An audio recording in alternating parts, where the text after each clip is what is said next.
My name is Angela, also known as the Profound Thinker, and I'm about to reveal as to where I disappeared to. Stay tuned. I want to read the Genesis as to what will explain why I disappeared and where I've gone to. All right, so it's Luke chapter 6, and I'm reading. I just took my small Bible. I'm reading the NIV version. All right, so just shout out to my mom. She gave me this Bible when I went to uni, and I never touched it for a year. And it's now fully used and highlighted. I have another Bible, but I just wanted to use my small Bible. So it's Luke chapter 6, verse 38, and it says, "Give, and it will be given to you. A good measure, pressed down, shaken together, and running over, will be poured into your lap. For with the measure you use, it will be measured to you." So that is the context and the foundation as to why I disappeared. So last year, I felt like God had told me, "Yep, I want you to use your platform to share about God and to share about faith, to share what I'm teaching you." I said, "Bet." Opened a page quickly, called it Faith Fawcett. I was like, "Yeah, good." Started sharing videos, and I was doing really well.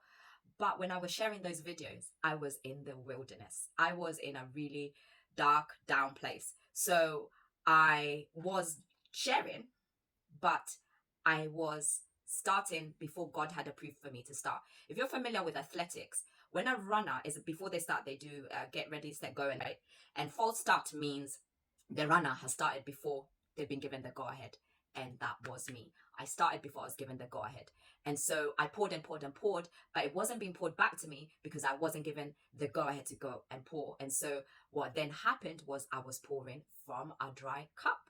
And so eventually I had nothing else to pour because I myself wasn't full to pour into others. And that's why I had to take a break. It was for the sake of my mental health. And also, I just wasn't going to be a good faith leader, a good kingdom builder, a good person who's been called to call people into loving Christ and loving God and going back to church and reading the word.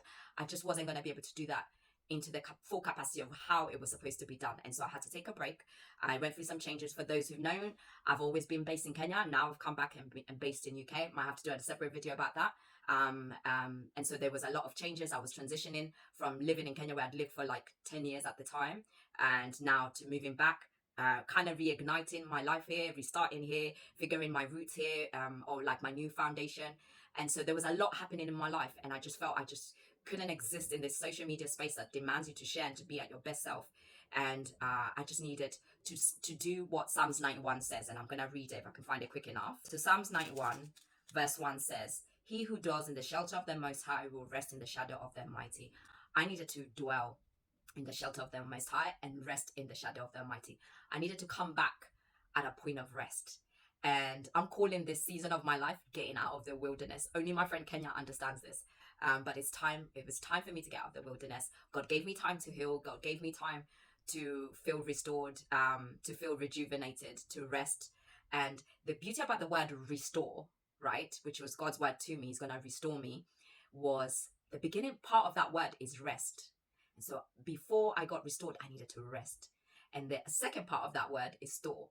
So in that rest, there's a lot of stuff that needed to be stored in me. Faith needed to be stored in me. Hope needed to be stored in me. Patience needed to be stored in me.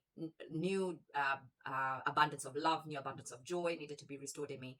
And now I'm coming back, restored, rested, rejuvenated, and I will be pouring not only from a full cup, I'm pouring from the overflow, so I never run out. So I'm about to pour into you guys the overflow of God, and I can't wait. I'm going to share part 3 of the last thing I want to share.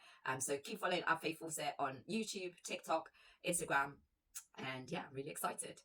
Stay tuned for part 3.